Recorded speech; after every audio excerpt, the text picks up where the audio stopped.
नमस्कार। Learning with प्रभात में आज बात करेंगे एक कह सकते हैं शराब बनाने वाली कंपनी के बारे में, जो बेसिकली वाइन्स बियर्स वगैरह बनाती है। मैंने कुछ वर्ड्स हिंदी में शराब लिया और इसकी हम देखेंगे मार्केट की पोटेंशियल्स क्या है और जिस हिसाब से मार्केट में डिमांड बढ़ती जाती है इसका, उसका क्या इसके स्टॉक के पे क्या फ़र्क पड़ता है, क्या इसका मोमेंटल होता है, किस तरह से इसकी परफॉर्मेंस नज़र आती है। क्योंकि इसके चार्ट हम अभी फ़िलहाल देखें तो स्टॉक में काफ़ी अच्छी खासी बुलिश देखने को मिलती जा रही है और ट्रेंडिंग इसका एक अपर साइड के लिए खुलता जा रहा है। हम पहले जानते हैं कंपनी के बारे में और कंपनी का नाम है तिलक नगर इंडस्ट्रीज़ लिमिटेड। जो कंपनी क्या करती है, कंपनी हम देखें तो कंपनी के पास क्या क्या चीज़ें हैं। कंपनी डिस्टिलरीज का काम करती है, साथ में एक्सपोर्ट्स करती है, और ये क्या सामान क्या बनाती है पता है। इसके पास ब्रांड की बात करें तो ब्रांड इसके पास ढेर सारे ब्रांड्स हैं इसके पास, जिसमें दोस्तों मुझे खुद इसका ब्रांड्स के बारे में ज़्यादा पता नहीं था, लेकिन मैं इसके साथ में स्टडी करता हूँ क्योंकि आपके पास ये ब्रांड्स की मार्केट के क्या वैल्यूशंस निकल के आती है और साथ में स्टॉक परफॉर्मेंस किस लेवल पे आगे चलती है उसको समझने का प्रयास करेंगे। इसके पास ढेर सारे ब्रांड्स हैं जिसमें कि mansions house, French mansions house, Chambers, mansion house, फ्लेडीज और इस ब्लू लगून और इस तरह के ढेर सारे ब्रांड्स हैं। मुझे खुद ही इसके ब्रांड्स के बारे में ज़्यादा पता नहीं था और मैं वैसे इस तरह के ब्रांड्स मुझे पता नहीं है। चलेंगे समझने के इस कंपनी के बारे में और इसकी फेस वैल्यू की पहले बात करें। फेस वैल्यू की बात करते हैं तो फेस वैल्यू इस कंपनी के 10 रुपये का और मार्केट में बुक वैल्यू, दो तरह की प्राइस होती है, एक तो बुक वैल्यू और करंट प्राइस। तो बुक वैल्यू के बेसिस पे देखा जाए तो बुक वैल्यू इसके केवल 33 रुपये के आसपास और करंट प्राइस इसका है 278 रुपये के आसपास। कंपनी डिविडेंड भी पे करती है अपने इन्वेस्टर के लिए, अपने शेयर होल्डर को।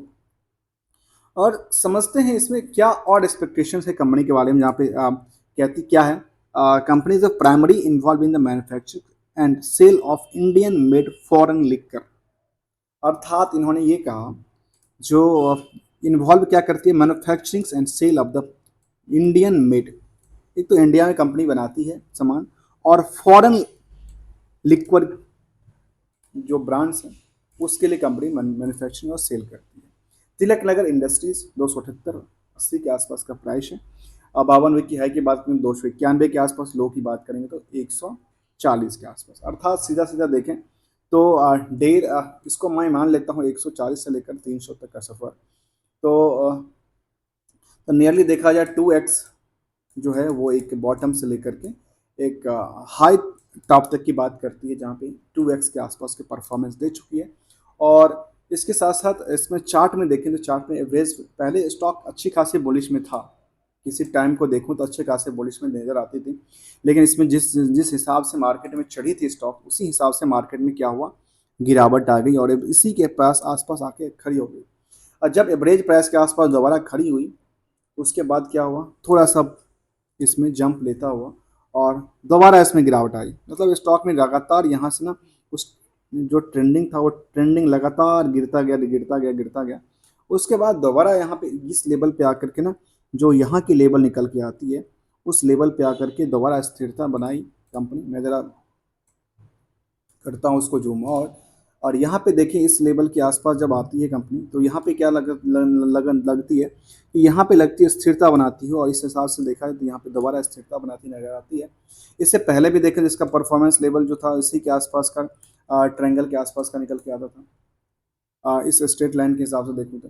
इसके बाद स्टॉक ने अच्छा खासा बुलिश लिया है।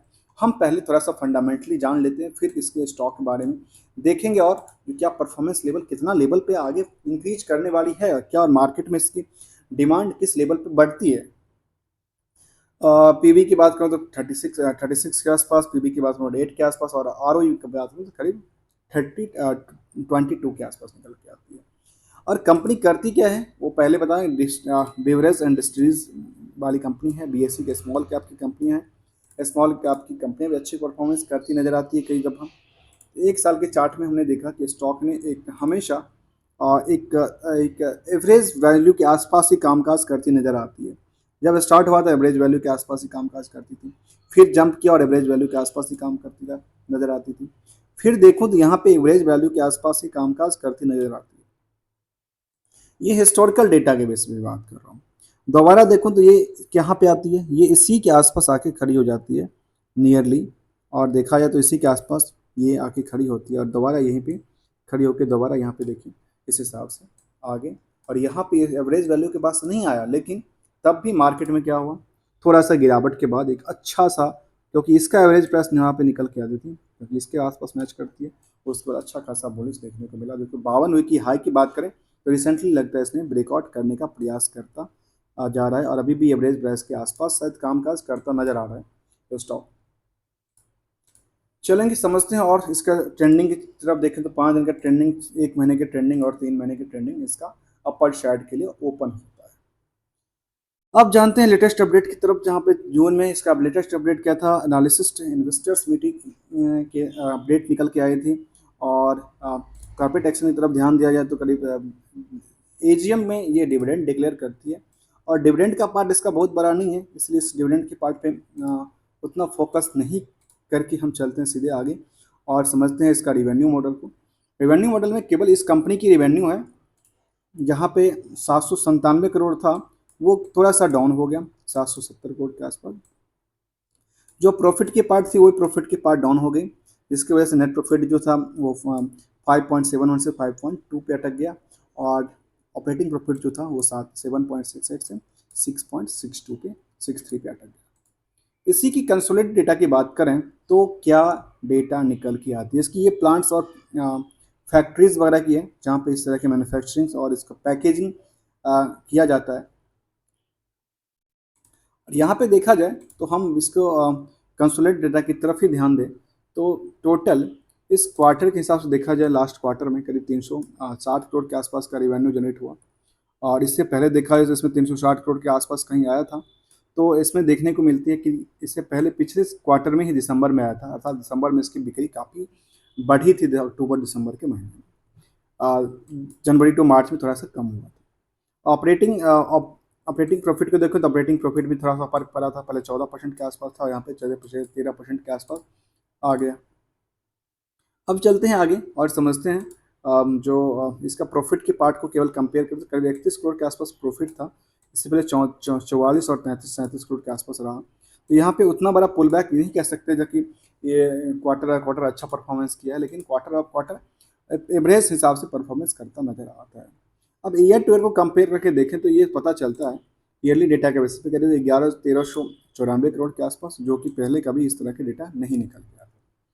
इसके साथ साथ ऑपरेटिंग प्रॉफिट के देखो तो एवरेज 13% के आसपास, जो कि पहले 12% के आसपास हुआ करता था, उसमें अच्छा निकल के आता है। अर्थात वाई ओ वाई के हिसाब से देखा जाए तो अच्छा परफॉर्मेंस करता नजर आता है। यहाँ पे देखा तो 138 करोड़ के, और इससे पहले कंपनी में देखने को मिला कि कंपनी अच्छी खासी नुकसान में चल रही थी नेट प्रॉफिट के हिसाब से देखा जाए तो, लेकिन यहाँ पे पिछले कुछ पीरियड में अगले 3 साल में जो कि अच्छा परफॉर्मेंस करता नजर आ रहा है बैक टू बैक, लेकिन यहाँ की ईयर हिसाब से देखा जाए तो वहाँ पे अच्छा परफॉर्मेंस नहीं किया।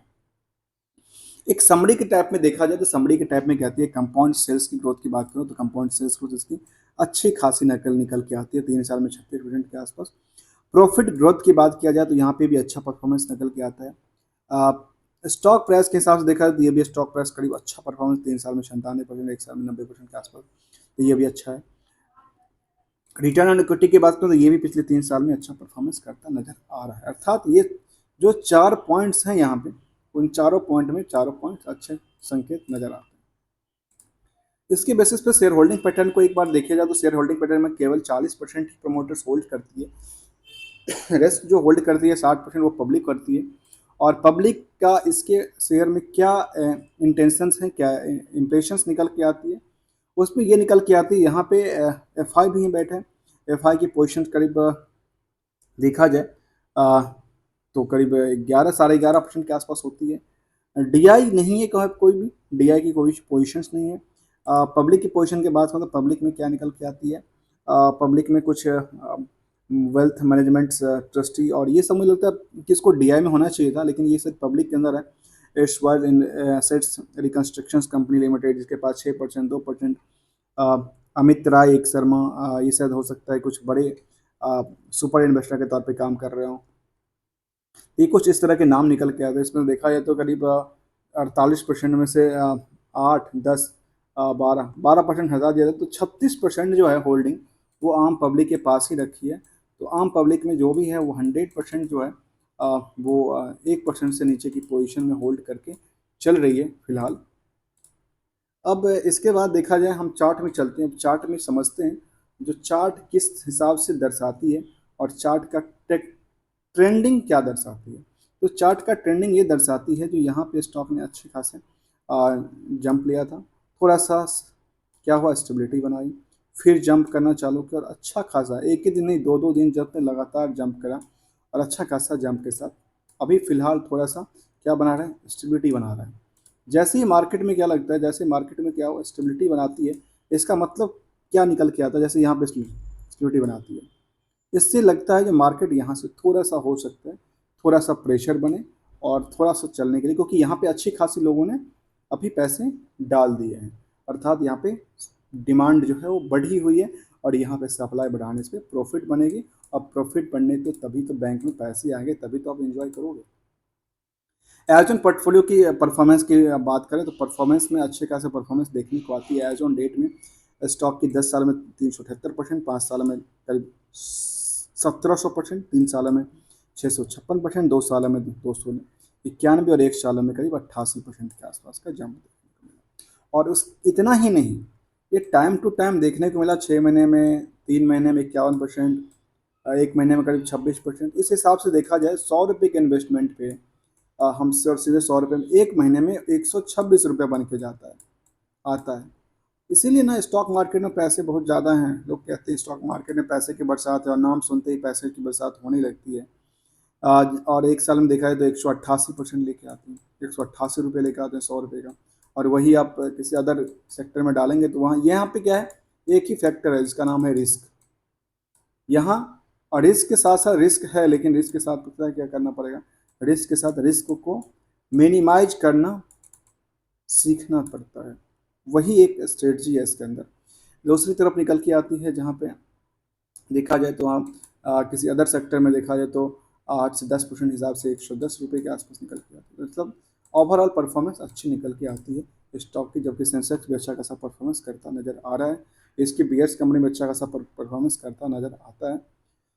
इसके पीयर्स कंपनी की चर्चा करेंगे तो पीयर्स कंपनी में यूनिट्स टीएस करके आती है, ग्लोबस आती है, कुछ इसका में चर्चा करेंगे आगे चल के। फिलहाल यहाँ पे चार्ट के एनालिसिस को एक तरफ देखें तो कहती है कंपनी जो रिड्यूस डेट्स फ्री, यहाँ पे डेट्स जो है उनके पास कम है, बहुत कम है, और परफॉर्मेंस सीजीआर के हिसाब से अच्छा परफॉर्मेंस करता है, good return on the return भी करता है।